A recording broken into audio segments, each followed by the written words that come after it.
तसा विचार केला तर मला 12 मतं कमी पडली, याचं शल्य मला सातत्याने राहील। अभी तो शुरुआत है, आगे आगे देखो होता है क्या, असे अदृश्य शक्तीचे प्रयोग करणारे आता अदृश्य झालेले आहेत। माझी या निवडणुकीतली अपेक्षा होती 501 मताची, पण ती पूर्ण झाली नाही हे नक्की सांगेन। राजाभाऊ आमचे मुख्यमंत्र्यांचे खूप लाडके कार्यकर्ते आहेत आणि त्यामुळे राजाभाऊंचं कौतुक करणं बनतंच, त्यामुळे राजाभाऊंना फोन येणं साहजिक आहे। याच्यामध्ये आम्ही खूप मोठं गेन केलेलं आहे, आम्ही खूप मोठे मतं मिळवलेली आहेत। अकलूजमध्ये सभा घेण्याची आवश्यकता नाही, योग्य वेळ येईल तेव्हा राजाभाऊ नक्की जातील। भारतीय जनता पार्टीचा जय असो।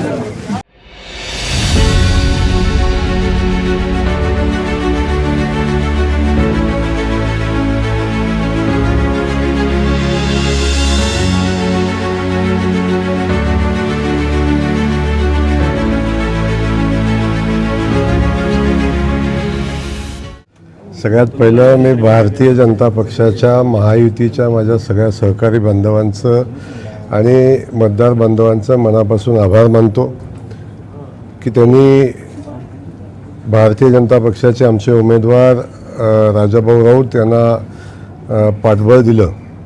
खास करून देवेंद्रजींना मनापासून मी धन्यवाद देईन की त्यांनी राजाभाऊसारख्या निष्ठावान कार्यकर्त्याला संधी दिली आणि ती संधी देत असताना सगळी ताकद राजाभाऊंच्या पाठीशी उभी केली, म्हणून मी आदरणीय देवेंद्रजींना मनापासून धन्यवाद देईन आणि आजच्या विजयाचं श्रेय पण आदरणीय देवेंद्रजींनाच आम्ही सगळे मिळून देऊ। अशा पद्धतीची निवडणूक आज पार पडलेली आहे। मी या निवडणुकीमध्ये ज्या ज्या घटकांनी आम्हाला मदत केली, खास करून करमाळ्यापासून अगदी बार्शीच्या तर सगळ्या लोकांनी केलीच केली, परंतु करमाळ्यामध्ये अगदी भारतीय जनता पक्षाचे आमचे कार्यकर्ते असतील, रश्मी दिदी असतील, गणेश असेल किंवा जीवनराव जगतापजी असतील, नारायणाबा असतील, सावंत फॅमिली असेल, तिथून राजाभाऊ आमचे राजन पाटील मालक असतील, त्याच्यासोबत शिवसेनेचे आमचे समोरचे सहकारी आमचे वारसकर असतील आणि त्यांचे सगळे मतदार बंधू असतील। तिथून ज्या ज्या लोकांनी म्हणजे अक्कलकोटपासून सचिनदादा कल्याण शेट्टीचं खूप मोठं योगदान यामध्ये आहे आणि त्यासोबत ग्रामीण भागामध्ये सांगोल्याचे आमदार असतील, शहाजी बापू असतील, आमचे भारतीय जनता पक्षाचे बाळासाहेब एरंडे आणि आमचे जिल्हा अध्यक्षापासून सगळी लोक असतील, या सगळ्या लोकांनी प्रचंड मेहनत घेतली। उत्तरमध्ये सुद्धा उत्तर आणि दक्षिणमध्ये सगळ्यांनीच ताकदीनं काम केलं। शहाजी आमचे पवार असतील आणि त्यानंतर सगळे सहकारी त्यांचे असतील, या सगळ्या लोकांनी आम्हाला साथ देत असताना आमच्या शहरचे आमदार आदरणीय देवेंद्र कोठे असतील, सन्माननीय विजय मालक असतील, सन्माननीय सुभाष बापू असतील, आमच्या शहराध्यक्ष असतील, आमचे सगळे गटनेते असतील, महापौर असतील, अशा सगळ्या आमच्या सहकाऱ्यांनी प्रचंड मोठ्या ताकदीनं आणि आमच्या सोबत असणारे आमचे सहकारी महायुतीतले घटक पक्ष असतील, या सगळ्यांनी खूप ताकदीनं आम्हाला या निवडणुकीमध्ये मदत केली। सगळ्यात पहिलं ज्या ज्या लोकांची ज्ञात अज्ञात लोकांची या निवडणुकीसाठी मदत झाली, ज्यांनी आशीर्वाद दिले, ज्यांनी पाठबळ दिलं, खास करून माळशिरसमध्ये आमचा झुंजार सहकारी या ठिकाणी राम सातपुते लढले, एका वेळी 44 मतं ताब्यात घेऊन त्यांनी ही निवडणूक समर्थपणे पुढे नेण्याचा प्रयत्न केला। त्यानंतर जानकर साहेबांनी आम्हाला मदत करण्याची भूमिका घेतली। असं सगळ्या ज्या ज्या घटकांनी आम्हाला मदत केलेली आहे त्या सगळ्या घटकांना मी मनापासून धन्यवाद देईन, त्या सगळ्या नेत्यांना धन्यवाद देईन आणि आजचा विजय हा भारतीय जनता पक्षाच्या कार्यकर्त्यांचा, सहकारी बांधवांचा आहे, महायुतीच्या कार्यकर्त्यांचा आहे। त्यासोबत आदरणीय देवेंद्र फडणवीस साहेबांचा आजचा हा विजय जो सोलापूर जिल्ह्याच्या इतिहासामध्ये झालेला सगळ्यात मोठा विजय आहे। त्याच्यामध्ये शंका असायचं बिलकुल कारण नाही। रामभाऊ आमच्या भारतीय जनता पक्षाचा नेता आहे। रामभाऊ भारतीय जनता पक्षाच्या वतीनं माळशिरस तालुक्यामध्ये आणि त्या मतदारसंघामध्ये ताकदीनं काम करतात, तेच आमचं नेतृत्व आहे। त्यामुळं बाकी कुठल्या गोष्टी असतील त्या परिस्थितीमध्ये निवडणुकीच्या अनुषंगानं झालेले आम्हाला दिलेली मदत असेल, त्या मदतीची आम्ही नक्की जाणीव ठेवू, परंतु एक विचारधारा म्हणून आमचं पक्ष म्हणून आमची भूमिका ठाम आहे आणि त्याच्यामध्ये कुठली शंका घ्यायचं कारण नाही। मी तर आपल्याला सांगेन की ही निवडणूक आम्ही प्रचंड मोठ्या ताकदीनं लढलो, महायुतीपेक्षा अधिकची मतं आम्हाला मिळाली, आम्ही खूप गेन केलं, परंतु तसा विचार केला तर मला 12 मतं कमी पडली, याचं शल्य मला सातत्याने राहील. परंतु आजही ही निवडणूक मी आपल्याला सांगतो की खूप ताकदीनं आम्ही लढत असताना आम्हाला अपेक्षित लोकांनी मदत केली. त्याच्याही पुढे जाऊन काही गोष्टी घडणं आवश्यक होतं.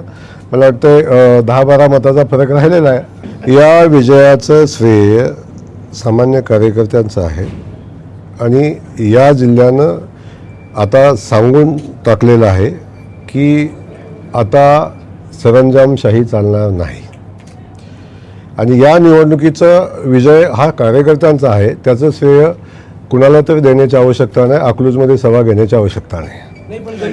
मी आपल्याला सांगतो, अकलूजमध्ये सभा घेण्याची आवश्यकता नाही. योग्य वेळ तेव्हा राजाभाऊ नक्की जातील, त्या वेळेच होईल. पण या विजयासाठी फार मोठा संघर्ष झाला आणि कुणाला काहीतरी मोठं हे करायला लागलं असं काही नाही, कुणाला महत्त्व देण्याची आवश्यकता नाही.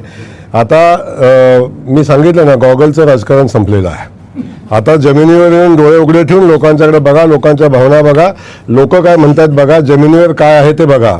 आता दिवस संपलेले आहेत. मी तुम्हाला क्लिअर सांगतो की अपेक्षित असणारी आम्हाला 15-16 मतं मिळाली नाहीत, हे सत्य आहे. त्यातली काही मतं बाद झाली, हे सत्य आहे. आणि कुणाची अपेक्षित मतं पडली नाही याचे ॲनालिसिस थोड्याच वेळात कंप्लीट होईल आणि ते मी सांगेन. पण तो काही सामुदायिक बोलण्याचा विषय नाही. परंतु मी आपल्याला सांगेन की माझी या निवडणुकीतली अपेक्षा होती 501 मताची, पण ती पूर्ण झाली नाही, हे नक्की सांगेन. परंतु म्हणून या विजयाचं महत्त्व कमी होत नाही, मिळालेली मतं कमी नाहीत. आम्ही या विजयाचा आनंदोत्सव साजरा करू आणि आपल्या सगळ्यांचं, खास करून मी माझ्या सगळ्या सहकारी बांधव, चुकून कुणाचं नाव घ्यायचं राहिलं असेल, आमच्या कुर्डवाडीचे आमचे नगराध्यक्ष आहेत तिथं आणि काही उभाटाचे लोकांनी आम्हाला मदत केलेली होती. सगळ्यांना धन्यवाद देत असताना मी आपल्यालाही मनापासून धन्यवाद देईन की कायम उघडा डोळे बघा नीट अशा पद्धतीची भूमिका आपण पार पाडली आणि आमचे डोळे कायम उघडं ठेवण्याचं काम आपण केलं, याबद्दल आपल्यालाही मनापासून धन्यवाद. नाही, माड्याचं तर मी मगाशी बोलताना राहून गेलो की आमचे रणजित शिंदे जे असतील, खास करून संजय मामा असतील, आदरणीय परिचारक मालक असतील, त्यानंतर आमचे समाधान अवतडे माझे विधानसभेतले माझे सहकारी आहेत, या सगळ्यांनी खूप प्रचंड ताकदीनं निवडणुकीमध्ये भाग घेतला आणि निवडणुकीमध्ये सगळ्यांनी आशीर्वादही पाठीशी उभे केले. राष्ट्रवादी असेल, शिवसेना असेल, या सगळ्या घटक पक्षांनी आम्हाला मदत केली आणि त्याच्या पलीकडे जाऊन समोरच्या अनेक लोकांनी आम्हाला मदत केलेली आहे. त्या सगळ्यांचं मनापासून धन्यवाद. काही लोकांना इगो असतो, काही लोकांना म्हणजे स्वतःच्या ताकदीबद्दल किंबहुना लोकांना गृहीत धरायची सवय असते. आता त्याबद्दल मी अधिकचं बोलावं असं मला वाटत नाही, कारण सध्या जमाना गॉगलचा आहे. त्यातून सामान्य माणसाची मतं, सामान्य माणसाच्या भावना, सामान्य माणसाचं सध्या काय चाललं आहे याच्या संदर्भात बघायची त्यांची दृष्टी आता बाहेर गेलेली आहे. त्यामुळे त्याला अधिकचं त्याला महत्त्व देणं मला योग्य वाटत नाही. मी एक सांगेन असे अदृश्य शक्तीचे प्रयोग करणारे आता अदृश्य झालेले आहेत. त्यांचं या जिल्ह्यातलं अस्तित्व, हे पडलेली मतं हे त्यांच्या कर्तृत्वाने पडलेली नाहीत. जी विचारधारा आहे, विचारधारेच्या विरोधात पडलेली काही मतं आहेत, याचंही पडलेल्या मताचंही कुणी श्रेय घ्यायचं कारण नाही. त्यामुळं या जिल्ह्यातनं अशा शक्ती आता अदृश्य झालेल्या आहेत आणि त्या भविष्यामध्ये त्यांना शोधावे लागेल अशी परिस्थिती आहे. मला अधिकचं त्या संदर्भात खूप बोलून आजच्या विजयाचा जो आनंद आहे तो आता वेगळ्या दिशेने नेण्याची आवश्यकता नाही. मी पुन्हा भारतीय जनता पक्षाने, खास करून राजाभाऊ, जो एक आमचा लढवय्या बाजीप्रभू ज्या कार्यकर्त्याला आम्ही संबोधतो, असा राजाभाऊ या निवडणुकीमध्ये उभे राहिले, ज्यांनी पक्षासाठी, नेतृत्वासाठी त्यागाची भूमिका घेतली आणि वेळ पडेल तेव्हा बाजीप्रभूसारखी खिंड लढवण्याची भूमिका घेतली. अशा एका माझ्या सहकार्याला आम्ही न्याय देऊ शकलो. देवेंद्रजींचं मनापासून धन्यवाद, भारतीय जनता पक्षाचं मनापासून धन्यवाद आणि मतदाराचं मनापासून धन्यवाद. आणि आता राजाभाऊ एकदा सन्मानानं आता विधान भवनामध्ये जातील आणि पुन्हा एकदा जनतेच्या सेवेसाठी आपल्या सगळ्यांच्यामध्ये असतील. राजाभाऊ आमचे मुख्यमंत्र्यांचे खूप लाडके कार्यकर्ते आहेत आणि त्यामुळे राजाभाऊंचं कौतुक करणं बनतंच. त्यामुळे राजाभाऊंना फोन येणं साहजिक आहे. त्यामुळे मी आपल्याला सांगेन की एक आपला सहकारी ज्यानं बाजीप्रभूसारखी खिंड लढवली, अशा सहकार्याचा झालेला पराभव माननीय मुख्यमंत्री महोदयांच्याही जिवारी लागलेला होता. तेव्हा अशा कार्यकर्त्याचं पुनर्वसन करणं हे आदरणीय देवेंद्रजीकडूनच शिकलं पाहिजे. मुख्यमंत्री महोदयांच्याकडूनच शिकलं पाहिजे आणि खरा आदर्श त्यांनी घालून दिलेला आहे. म्हणजे बहुतांश मतं आमचीच आहेत. पण मी तुम्हाला सांगतो की मूळ याच्यामध्ये आम्ही खूप मोठं गेन केलेलं आहे. आम्ही खूप मोठे मतं मिळवलेली आहेत. तसं पक्षाच्या चिन्हावरच्या मताचा हिशोब केला तर तुम्हाला खूप मोठा फरक याच्यामध्ये दिसेल.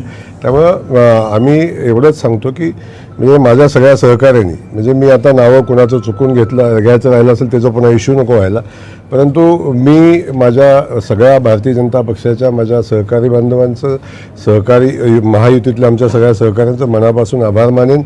आणि खास करून सोलापूरच्या जनतेला मी सातत्यानं धन्यवाद देतो. आजही धन्यवाद देईन की त्यांनी आमच्या भारतीय जनता पक्ष महायुतीच्या विचारावर विश्वास ठेवला आणि या जिल्ह्याला पुढे घेऊन जाण्याची जी क्षमता आहे किंबहुना या जिल्ह्याला पुढे कोण घेऊन जाईल तर भारतीय जनता पक्ष आणि आदरणीय देवेंद्रजींच्या नेतृत्वाखाली सरकार पुढे घेऊन जाईल हा विश्वास आमच्या सोलापूरच्या जनतेला या निमित्तानं आहे. मी आपल्याला आत्ताच सांगितलं आहे की मला ह्या विजयाचा आनंद घेऊ द्या, माझ्या सहकार्याने या विजयाचा आनंद घेऊ द्या.